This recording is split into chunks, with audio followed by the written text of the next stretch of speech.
From a business perspective, the Islamic fashion genre has a lot of potential. So how do you do it? Well, today we speak to Puan Haslina Muhammad Ali, Marketing Director of Munawwarah Design. I'm Ben Ibrahim, and let's go learn about the Islamic fashion business, as this is Entrepreneur. Assalamualaikum.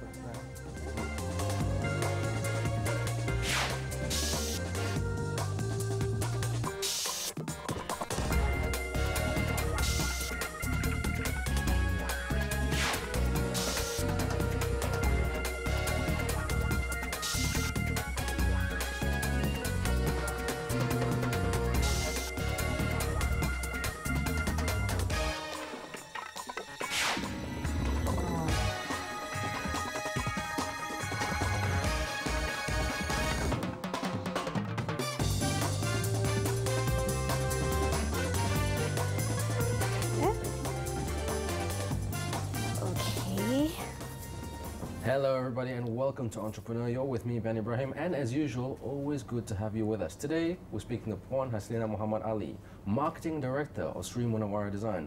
Puan Haslina, thank you very much for being with us. You're welcome. Okay, Puan Haslina, a very nice place that you have here, yes. Indeed. But the business, your mother was the founder of Munawwarah. Now, she started as a designer and then she had to transform herself to a businesswoman. So how did she do it?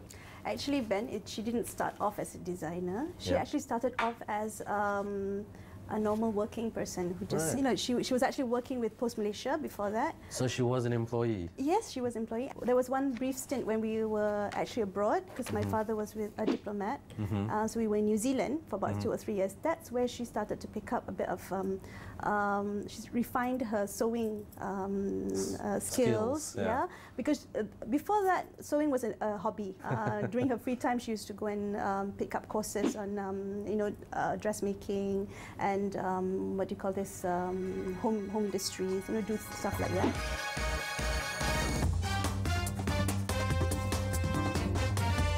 Well, business is part of my life. Since ever, when anything that I touch, like say sewing or doing flowers or gardening, I always think that if I do this, can I make money?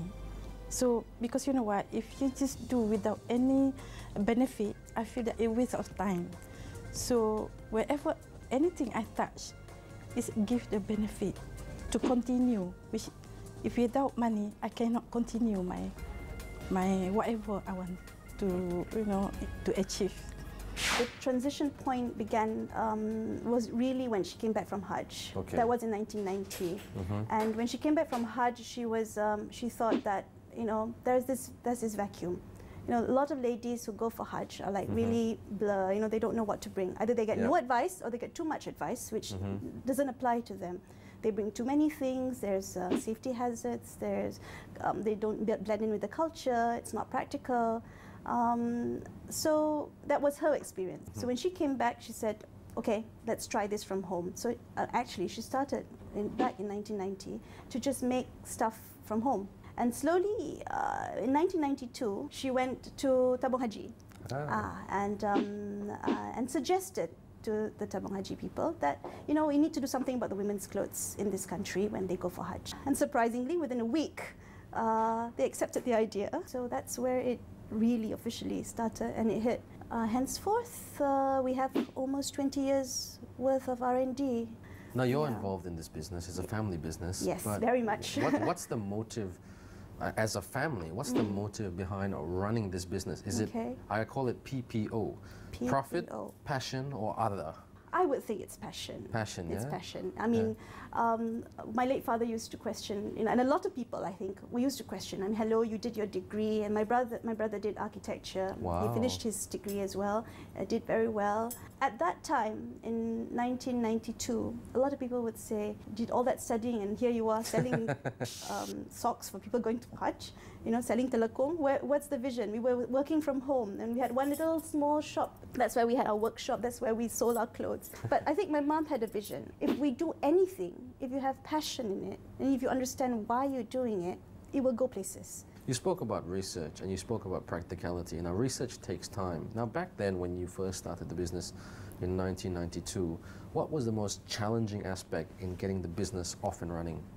When Datuk started, I wasn't here, I was abroad. And she and our other business partner, Shamsul Rizal, they were taking our products to travel agents. Right. And they were going to each travel agent to introduce that there is a need for women to have clothes to go for Umrah. Right, and obviously travel agents are already bogged down with their logistic problem. Most of them use that excuse. But there were some who actually looked at our product and said, God, this is inferior products, and this is because we had no embellishments. They were very simple clothes. Practically threw it across the table. Upon having that, we realized that actually people are not ready for this.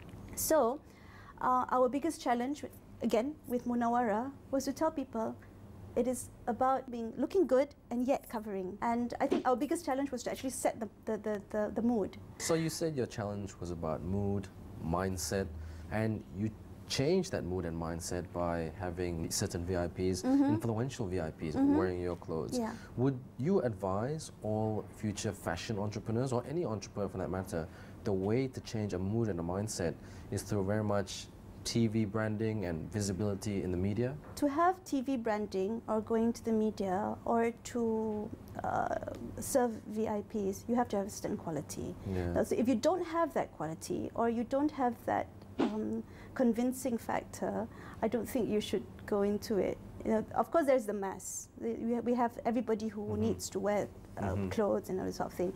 But up until now, Munawwarah's policy is that we don't pay people to wear our clothes, right? So we feel that if you like it, you request for it, we will entertain you. Yeah, that's why if you actually look at all our faces of Munawwarah, it's my mother, it's me, it's my brother, it's my husband. Not because we can't afford or we don't want to, we don't think that a personality or someone can carry our brand, but it is real, it is original. This is it. Now, in the business, finance is always a really tough point. Yeah. And because your parents set up this business much later towards retirement, did the funding for the business come from their savings, or did it come from somewhere else? My late father wasn't really involved in the business when my mother started it, and she actually had retired. So when she took the optional retirement, of course she had a bit in the bank. But I think overall, Munawwarah was about, you are your biggest capital. Why would you Why say that? Because you can work for no money. Right. You know, although you can employ a tailor, but if you can do it yourself, you actually save costs on getting a tailor in. Instead of employing people to do it, we did it. We believe that whatever we have, we buy. For example, we buy fabric, we make clothes, we sell. Whatever we make goes back into the company, re-inject it into the company, we buy more. It is about saving. Now, before we go to the commercial break, let's find out about the business. If someone were to tap you on the shoulder and say, I want to go into this business, and you spoke earlier about, hey, this is not a glamour game, this is a business. What would you say to that young person? I think that business is not something which can be taught in school. It can be taught, but the last bit, that drive and that wholeheartedness and all that sort of thing, it has to come from you. It has to come from being positive about yourself. Being truthful and really putting your heart into it. If you're going to open a business, you better make sure that what you have has an edge, not just simply other people are getting money doing the same thing. A lot of people want to open Islamic boutiques, and you know, after Munawwarah, they can be rich and famous, they can get the king and the queen to come. You know, they just feel that way, but they don't realize how much hard work. The fact that we're here from 7 in the morning, at night we're still working. It's not the staff, we are still working hard. Yeah. If you want to open a business, the business got to be you. Okay. Yeah. Business is not just about money and spending. Business is about guts, determination, and drive. I'm Ben Ibrahim, an entrepreneur, and we're just going to take a very short commercial break. But when we return, we're going to learn more about the fashion business, the Islamic fashion business. Stick with us right here on Entrepreneur.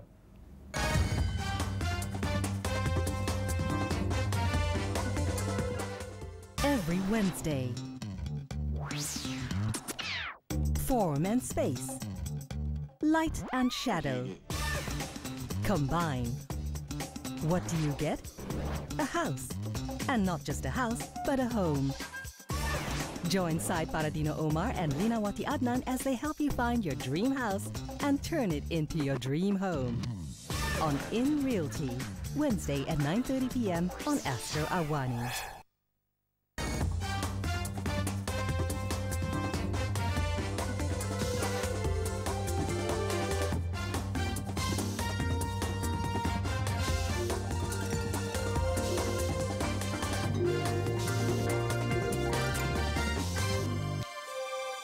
Hello everybody and welcome back to Entrepreneur. You're with me, Ben Ibrahim, and today we're speaking to Puan Haslina Muhammad Ali, Marketing Director of Munawwarah Design. Puan Haslina, thank you very much for being with us. Now, before we started our show today, you spoke so much about marketing and how Munawwarah Design does not do the traditional approach to marketing. So what approach do you take? Okay, marketing-wise, we believe very much in getting to know our customers. Most of our customers from way back in 1990, 1992, 1994, in the beginning they were already our friends. Some are even closer than our own relatives. Really? Yeah. Friendships, relationships. Yes, yeah. relationships. So our marketing strategies and techniques is 20 years of getting to know people. We have actually groomed people who've just started to change to wear the hijab. We've helped people who've been going for Umrah and Hajj, and we really realize what they need. You know what they need. So they become our friends, and when they are our friends, when they're happy, they start telling other friends. And that's how we grew.